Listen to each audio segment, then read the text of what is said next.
Assalamualaikum warahmatullahi wabarakatuh. Perkenalkan, saya Faros Syarif sebagai perwakilan dari kelompok yang akan mempresentasikan terkait norma sosial sebagai landasan sosiologis dalam pembentukan dan penegakan hukum di Indonesia.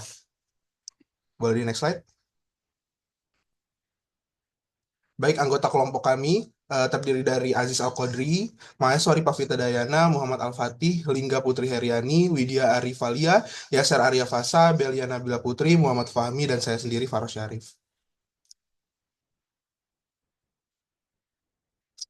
Baik, materi selanjutnya akan disampaikan oleh rekan saya. Baik, terima kasih. Sebelum memulai presentasi, ada baiknya kita cari terlebih dahulu terkait latar belakang dari topik yang kami bawakan. Jadi, penegakan hukum di Indonesia sendiri tidak hanya persoalan menerapkan aturan, tapi juga mencerminkan dinamika sosial, di mana Sajipto Harjo menilai bahwa hukum seringkali tidak berjalan objektif karena intervensi kekuasaan dan kepentingan tertentu. Nah, proses hukum cenderung juga lambat dan tidak konsisten yang menciptakan ketidakpastian hukum dan menurunkan kepercayaan publik terhadap lembaga peradilan. Oleh karena itu, sangat penting sekali untuk kita bisa melihat hukum tidak hanya dari sisi normatif, tetapi juga dari sudut pandang sosiologis. Nah, bagaimana hukum itu tumbuh, dipengaruhi, dan juga ditegakkan dalam masyarakat. Ibu ini slide. Nah, berdasarkan latar belakang tersebut, kelompok kami merumuskan beberapa pertanyaan penting. Yang pertama, bagaimana kompleksitas sosial dan budaya masyarakat Indonesia mempengaruhi proses penegakan hukum.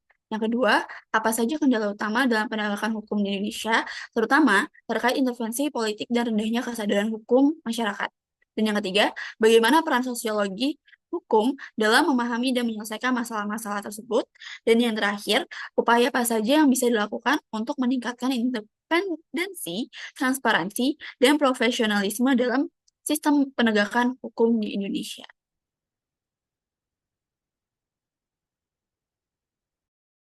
Baik, yang selanjutnya adalah subbab mengenai norma sosial sebagai dasar pembentuk hukum dan juga landasan sosiologis. Dalam subbab ini kita akan membahas mengenai norma sosial sebagai landasan pembentuk hukum. Manusia sebagai makhluk sosial secara alamiah membutuhkan aturan dalam kehidupan bersama. Dari kebutuhan ini lahirlah norma sosial, yaitu aturan tidak tertulis yang tumbuh dari nilai, adat, dan juga kebiasaan masyarakat. Norma ini berfungsi sebagai pengendali sosial, membatasi perilaku agar selaras dengan yang dianggap wajar. Dalam pembentukan hukum, norma sosial menjadi sumber penting karena mencerminkan nilai-nilai yang hidup di masyarakat. Misalnya, larangan mencuri yang awalnya norma sosial kemudian dikodifikasi menjadi hukum dalam KUHP.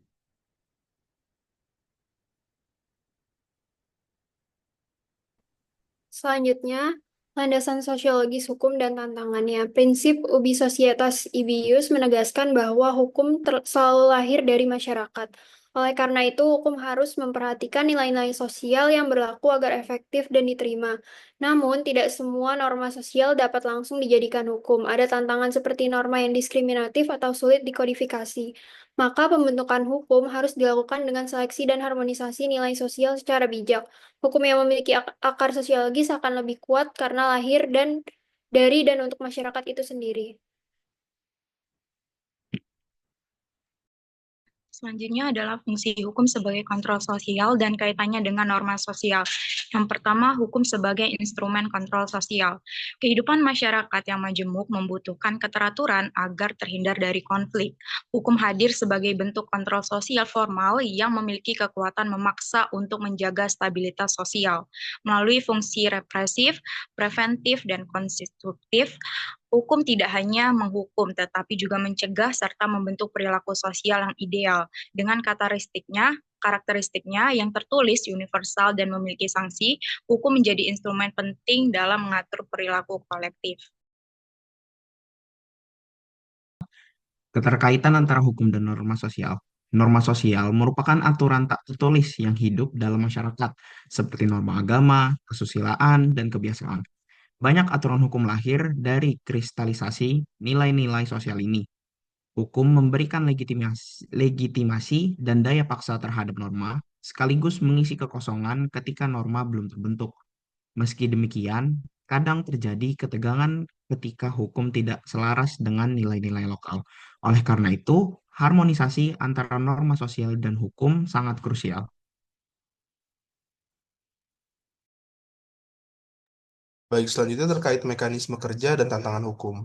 Agar hukum efektif sebagai pengatur sosial, dibutuhkan proses sosialisasi, internalisasi nilai, penegakan hukum yang adil, serta pemberian sanksi dan reward. Tantangan utama dalam implementasinya meliputi pluralisme hukum, perubahan sosial yang cepat, dan kesenjangan nilai dalam masyarakat. Oleh karena itu, hukum yang adaptif terhadap realitas sosial menjadi kunci menciptakan tatanan yang adil dan berkelanjutan.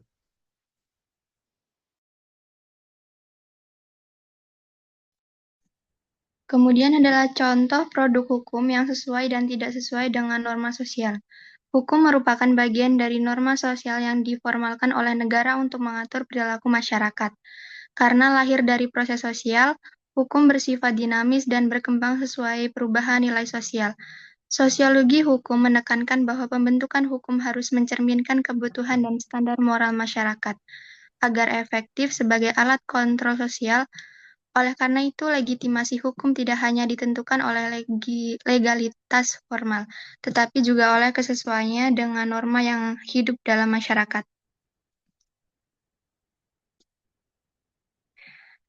Salah satu produk hukum yang sesuai dengan norma sosial adalah Undang-Undang Nomor 1 Tahun 1974 junto Undang-Undang Nomor 16 Tahun 2019 tentang perkawinan. Undang-undang perkawinan mencerminkan nilai sosial dan religius masyarakat Indonesia, seperti syarat sahnya pernikahan menurut agama, Pasal 2, dan penyesuaian batas usia nikah menjadi 19 tahun, Pasal 7. Perubahan ini mencerminkan norma sosial modern yang mendukung pendidikan, perlindungan anak, dan kesetaraan gender.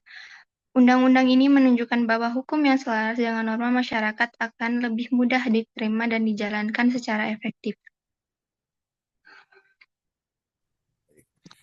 Selanjutnya ada salah satu contoh produk hukum yang tidak sesuai dengan norma sosial, yaitu Undang-Undang Cipta Kerja, yang kini menjadi contoh ketika hukum tidak sejalan dengan norma sosial.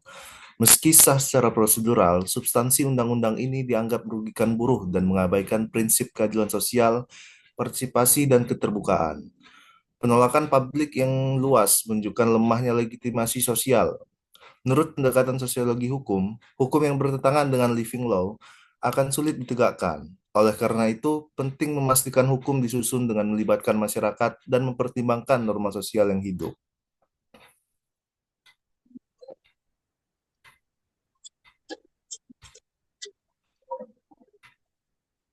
Oke, kita masuk ke kesimpulan. Norma sosial berperan penting dalam pembentukan dan penegakan hukum di Indonesia karena mencerminkan nilai dan budaya yang hidup di tengah masyarakat. Hukum yang selaras dengan norma sosial akan lebih diterima, ditaati, dan efektif dalam mengatur perilaku sebaliknya. Sebaliknya, hukum yang bertentangan dengan nilai masyarakat berpotensi ditolak. Oleh karena itu, pendekatan sosiologi hukum diperlukan agar hukum tidak hanya sah secara formal, tetapi juga legitimate secara sosial dan fungsional dalam kehidupan masyarakat. Untuk saran, untuk membangun sistem hukum yang adil dan responsif, pembentukan kebijakan perlu mempertimbangkan keberagaman sosial budaya dalam proses legislasi. Penegakan hukum juga harus dibebaskan dari intervensi politik dan didukung oleh kesadaran hukum masyarakat. Kajian sosiologi hukum perlu diintegrasikan dalam analisis dan sosiologi hukum, serta aparat. Baik, sekian dari kelompok kami. Kurang lebihnya kami mohon maaf. Kepada Allah kami mohon ampun. Wassalamualaikum warahmatullahi wabarakatuh.